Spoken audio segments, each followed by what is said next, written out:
بسم اللہ الرحمن الرحیم ویورز، آپ ہمارا یوٹیوب چینل دیکھ رہے ہیں۔ مولانا فضل الرحمان کی وجہ سے حکومت 26ویں آئینی ترمیم کل قومی اسمبلی سے پاس نہیں کروا سکی۔ آج بھی کوئی امکان نہیں ہے۔ میاں نواز شریف لاہور واپس چلے گئے، ناراض ہیں، غصے میں ہیں، اور مولانا فضل الرحمان کے گھر جانا چاہ رہے تھے، لیکن پیغام بھجوایا گیا کہ اگر آپ نے ویسے ملاقات کے لیے آنا ہے 100 بسم اللہ تشریف لائیں، آپ کے اعزاز میں ہم کھانا بھی کھلائیں گے، اور آپ کو جو مہمان نوازی ہمارا شیوا ہے وہ مہمان نوازی بھی ہوگی۔ لیکن اگر آپ ہمیں ووٹ کے لیے کہیں گے یا اس آئینی ترمیم کی سپورٹ کے لیے کہیں گے تو میں نہیں چاہتا کہ میاں صاحب جس قسم کا میرا اور آپ کا ذاتی تعلق ہے وہ خراب ہو، اور کیونکہ میں آپ کو شرمندہ نہیں کرنا چاہتا انکار کر کے، کیونکہ میرے لیے بہت مشکل ہوگا کہ میں آپ کو انکار کروں۔ جب یہ میسج وزیر اعظم ہاؤس پہنچا جہاں پہ نواز شریف منتظر تھے، تو پھر انہوں نے شہباز شریف سے ہماری انفارمیشن کے مطابق یہ شکوہ کیا کہ آپ کو پتہ بھی ہے کہ میرا جو تعلق ہے وہ مولانا فضل الرحمان سے کیسا ہے۔ آپ یہ آئینی ترمیم لانا چاہ رہے تھے، آپ کو سب سے پہلے مولانا فضل الرحمان سے مشاورت کرنی چاہیے تھی، سب سے پہلے ان کو اعتماد میں لینا چاہیے تھا، لیکن آپ نے ان کو اعتماد میں لیے بغیر یہ ترمیم پیش کر دی، اور اس وجہ سے آپ مشکل میں پھنس گئے کہ مولانا نے انکار کر دیا فوری طور پر اس کی سپورٹ، اور اس کے عروج سے یہ وقت مانگا۔ تو بڑے بھائی نے چھوٹے بھائی کا ناراضگی کا جو اظہار ہے وہ کیا ہے۔ تو باقی آپ نے دیکھ لیا کہ نواز شریف خود بھی اس سارے پروسیس سے بالکل قطع تعلق رہے،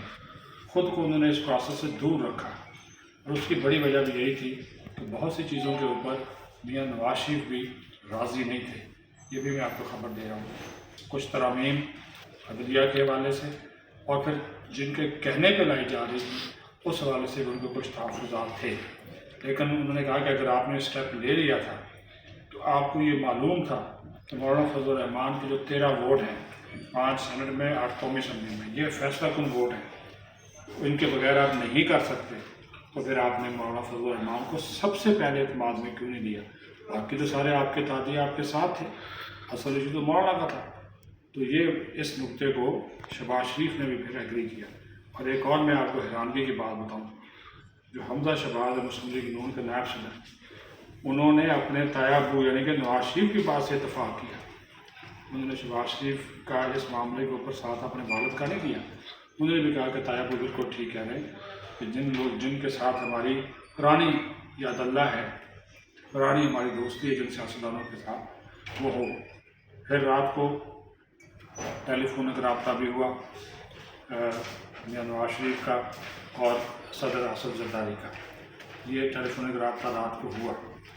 اور اس میں بھی پھر جب یہ ڈسکشن کی گئی کہ اب کیا کرنا ہے، تو زرداری کا بھی یہی مشورہ تھا کہ چند دن اب ہمیں ٹھہرنا چاہیے اور پھر نئے طریقے سے آنا چاہیے۔ تو نواز شریف نے زرداری سے بھی شکوہ کیا کہ آپ تو یاروں کے یار ہیں، مولانا کا آپ میرے سے زیادہ مولانا کا آپ سے تعلق ہے، تو آپ ہی کامیاب نہیں ہوئے۔ تو زرداری نے کہا کہ میں جب ان سے ملاقات کرنے گیا تھا میں نے تو ان سے یہ ریکویسٹ کی تھی، تو انہوں نے مجھے جواب یہی دیا تھا کہ جب یہ چیز ہمارے سامنے آئے گی تو آ جائے گی، تو میں نہیں سمجھتا تھا کہ مولانا کا جو سٹانس ہے وہ اتنا سخت ہوگا۔ یہ ہو گیا ایک پہلو کہ مولانا نے ووٹ جو ہے وہ اتحادیوں کو یا اپنے پرانے ساتھیوں کی بات کیوں نہیں مانی، زرداری کی اور نواز شریف کی بات کیوں نہیں مانی، یہ میں نے آپ کو اس کی ایک وجہ بتا دی۔ دوسرا پہلو، مولانا فضل الرحمان نے انکار کیوں کیا؟ نمبر 1، ایک تو انہوں نے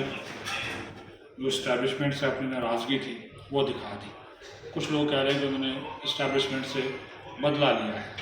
محسن نقوی کا بار بار جانا، مولانا فضل الرحمان اسے یہی سمجھے کہ شاید یہ ان کی طرف سے آ رہے ہیں، حالانکہ وہ وزیر داخلہ ہے۔ دوسرا پھر مولانا فضل الرحمان کو جو پیشکشیں کی گئی، آپ یقین مانیے ایک لمحہ ایسا بھی آیا کہ ان کو یہ بھی کہا گیا کہ آپ اسپیکر قومی اسمبلی کا عہدہ لے لیں، اور ایاز صادق یہ عہدہ چھوڑنے کے لیے تیار تھے، یہ بھی آپ کو بتاتا ہوں، کیونکہ مولانا مسکرا دیے۔ انہوں نے کہا اچھا پھر گورنر بلوچستان یا وزیر اعلیٰ بلوچستان